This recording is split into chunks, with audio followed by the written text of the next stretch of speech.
Et donc, premier combat de cette soirée. 11 finales nous attendent. Nous sommes ensemble pendant jusqu'à 11 heures. La première donc oppose Ayivi à Brio. Deux jeunes athlètes, 23 ans et 25 ans, catégorie 75 kg, c'est la catégorie la plus lourde chez les féminines. Donc pour cette finale, où elles étaient pas beaucoup de boxeuses, être inscrites parmi l'élite. Donc dans cette finale qui oppose Falia donc Brio, qui est dans le coin rouge, et face à elle, tout en bleu, Soyana Ayivi. La catégorie, je disais, des 75 kilos, qui est la plus lourde. C'est un peu les super lourds finalement chez les garçons, plus 92. C'est exactement ça en fait. C'est vrai que c'est une catégorie assez riche chez les hommes, les 75 kilos, mais effectivement chez les femmes, 75 kilos, ça représente un certain du volume, du gabarit, et forcément il y a beaucoup moins de monde, mais il peut y avoir aussi du niveau.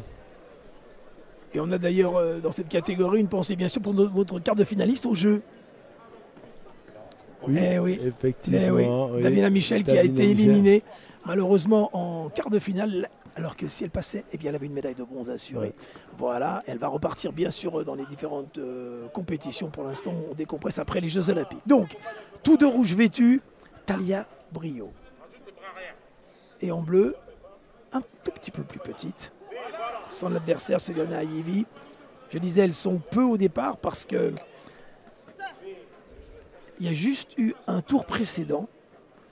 Ayivi a battu Aubin en demi-finale la semaine dernière, alors que Brio a directement été qualifié pour la finale. Voilà. Vous avez à peu près tous les éléments pour ce décor entre cette boxeuse, donc Brio, qui vient du Red Star.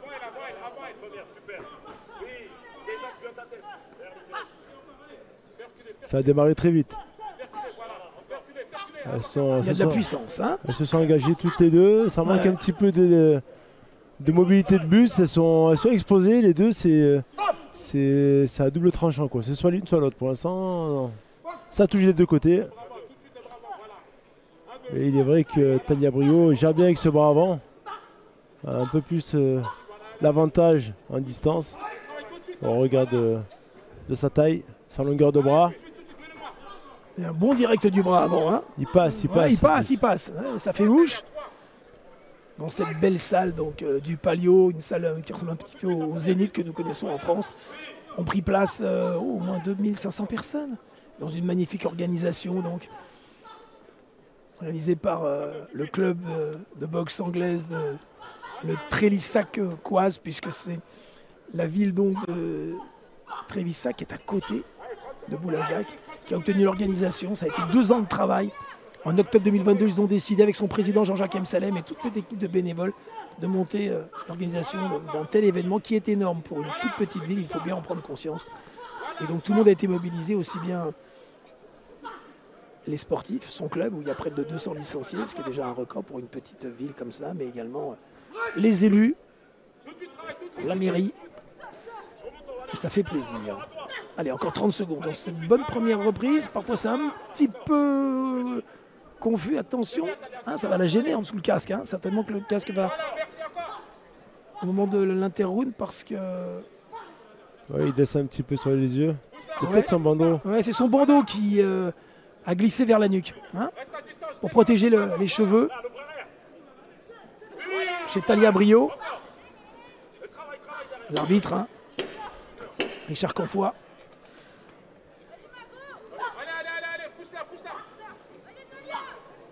Rachid d'ailleurs, pas Richard. Rachid. Mais bon, c'est Richard, voilà, ça se ressemble exactement. Voilà, d'ailleurs, elle s'assoit. Et on va lui remettre un petit peu. Ouais, on va prendre soin alors que son adversaire reste debout. Alors comment on gère, Abdel, comment on gère le fait de boxer à 20h alors que d'autres copains et copines des clubs ont boxé dès 14h30 dans son organisation? Parce que la pesée était tôt ce matin, il n'y a pas eu de passe-droit. Elles n'ont pas été pesées 3 ou 4 heures après les copains et les copines. Donc c'est de la gestion personnelle, gestion du temps. Et effectivement, tout le monde est logé à la même enseigne pour les horaires de la pesée à 7h. Après, chacun s'organise selon ses habitudes. Voilà, en fait, le sport de haut niveau implique des habitudes, des règles de vie à respecter, et ça du matin jusqu'au soir, et ça tous les jours. Donc forcément, ils ont l'habitude d'appréhender ce genre de compétition et de savoir avoir des temps de récupération durant la journée pour être optimal sur le combat. Très bien. Deuxième reprise, rien n'est fait. Bien entendu, 3 rounds, vous avez compris, 3 minutes à chaque fois, comme chez les hommes. Maintenant, il n'y a plus de différence, c'est terminé. Voilà. Et si les garçons ont enlevé les casques, comme vous le savez certainement, les filles l'ont encore. C'est pas impossible d'ailleurs qu'à terme, elles n'en portent pas. Hein, Il y a déjà eu des essais sur certains tournois. parce qu'en boxe pro, elles n'ont plus de casque. Non. Et en boxe olympique, peut-être. Hein,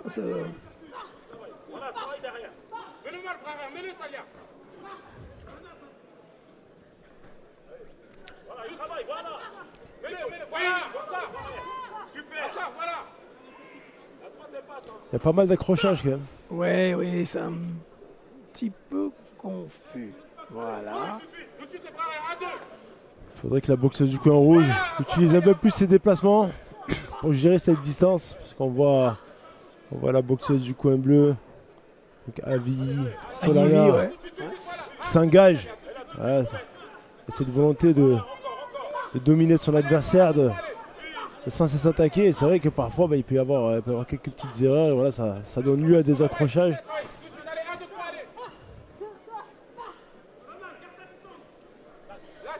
Là, il faut intervenir vite hein, pour éviter.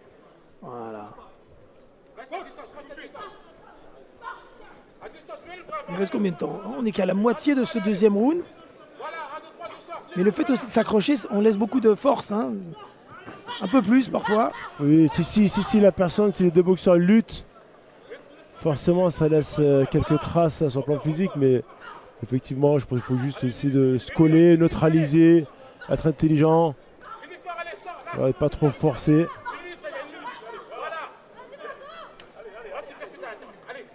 Mais là on voit c'est clairement volontaire de la boxeuse rouge de vouloir. Et en plus elle est plus imposante, alors donc ça pèse un petit peu hein, sur un plan physique pour Ayevi, mais qui s'en sort bien. Qui s'en sort très bien. Ouais, oui, c'est elle qui domine hein, dans cette deuxième reprise, c'est elle en plus qui fait le combat. Elle a réussi à casser la distance, elle poursuit ses actions, elle est toujours sur son adversaire. Elle prend des initiatives. Elle travaille sur des belles séries, elle touche plus en l'occurrence que son adversaire sur ce deuxième round. Et il ne faudrait pas que Taya Brio joue le jeu en acceptant la guerre de cette façon.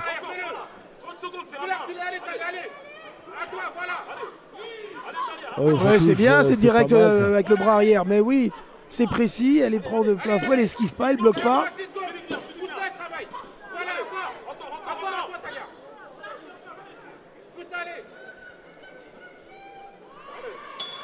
Allez, fin de cette reprise, un avantage hein, pour Soliana Ayevi.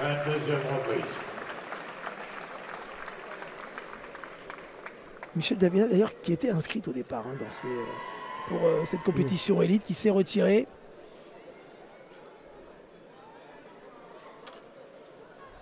Ce grand gabarit est la représentante avec succès des Antilles. À qui leur a manqué un peu plus d'expérience, de se lâcher dans les Jeux Olympiques. Hein. Je pense que l'expérience, elle avait, mais c'est certainement le stress, non? Peut-être à la maison. Ouais, c'est vrai. Les retours que j'ai pu avoir, peut-être le stress à la maison, les quarts de finale. Elle a peut-être perdu un petit peu ses moyens. Ouais. Et la pauvre, elle a eu du mal derrière. C'est vrai que chaque tour a sa particularité. Ouais. Les huitièmes de finale, c'est l'entrée en compétition. Ensuite, les quarts de finale, c'est les portes de la médaille. Là, c'est une finale. Forcément, une finale, ça se gagne. Donc forcément sur chaque tour il y a chaque fois des spécificités différentes qui font que on aborde les matchs différemment. C'est vrai qu'une compétition c'est toute la gestion. Alors là en l'occurrence le championnat de France, donc je disais, elles ont boxé la semaine dernière, enfin une des deux en demi-finale. Dans d'autres catégories de poids il y a plus de concurrents et concurrentes. Ils ont parfois mis entre 3 semaines et 1 mois chaque week-end. Mais une compétition internationale elle se déroule sur une semaine ou 15 jours. Donc là on boxe tous les 2 jours. Hein. C'est vrai, mais après à la fédération ils ont voulu revoir le format de compétition en rassemblant un certain tour, parce qu'à l'époque, il est vrai que chaque tour se faisait sur chaque week-end. Là maintenant, le week-end dernier, par exemple, c'était à Olin.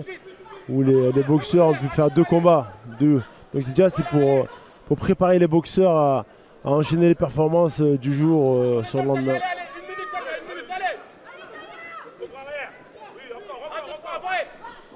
Ouais, c'est pas mal, ça touche ça.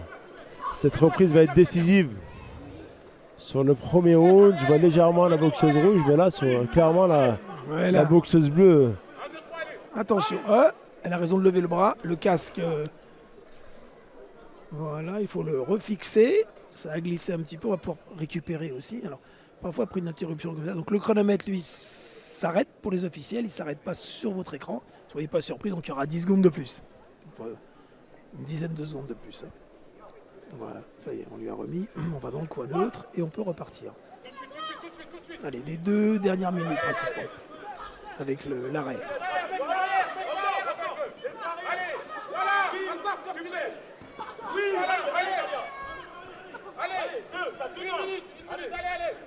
Ouais, c'est celle qui va mieux terminer le combat. Là, ça ne se lâche pas, ça occupe le centre du ring. Ça travaille sur des séries efficaces. Et on voit aussi baisse de régime un petit peu. On voit des signes de fatigue. Ça descend les mains, ça fait des fautes, ça perd un peu l'équilibre.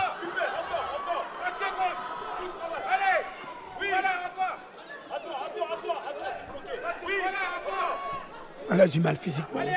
Ah oui, c'est compliqué pour Talia. Brio, 23 ans et à nouveau le casque.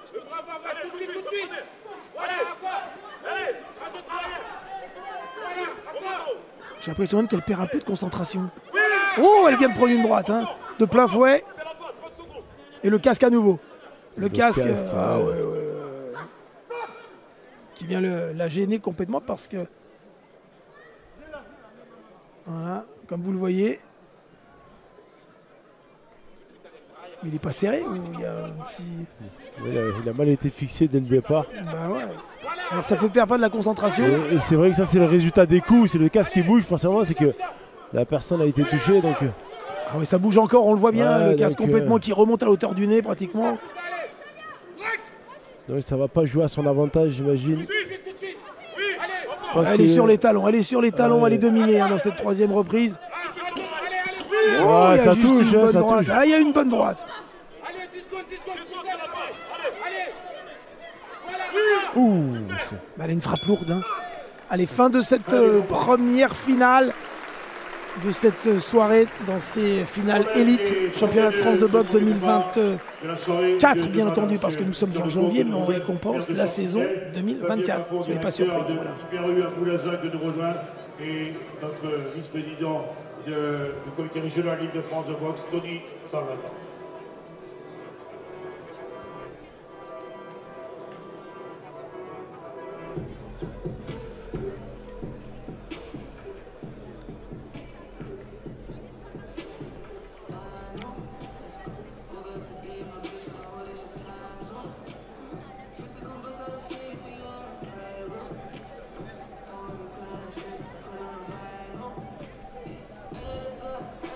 Cinq juges donc pour donner cette décision qui devrait revenir.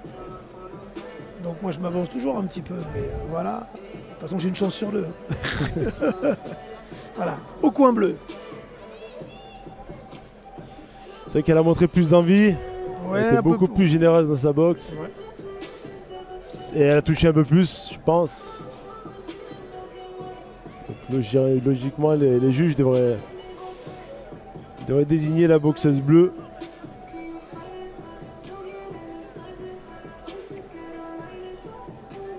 En revanche, elle a mal démarré. Ouais. Elle a mal démarré la première reprise, mais comme quoi, bon, on verra. On verra la décision.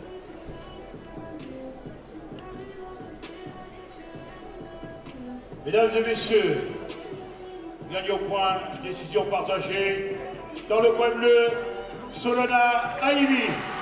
Décision partagée. Et son adversaire la félicite en l'applaudissant. Toujours beaucoup de sportivité et on peut apprécier. Victoire logique.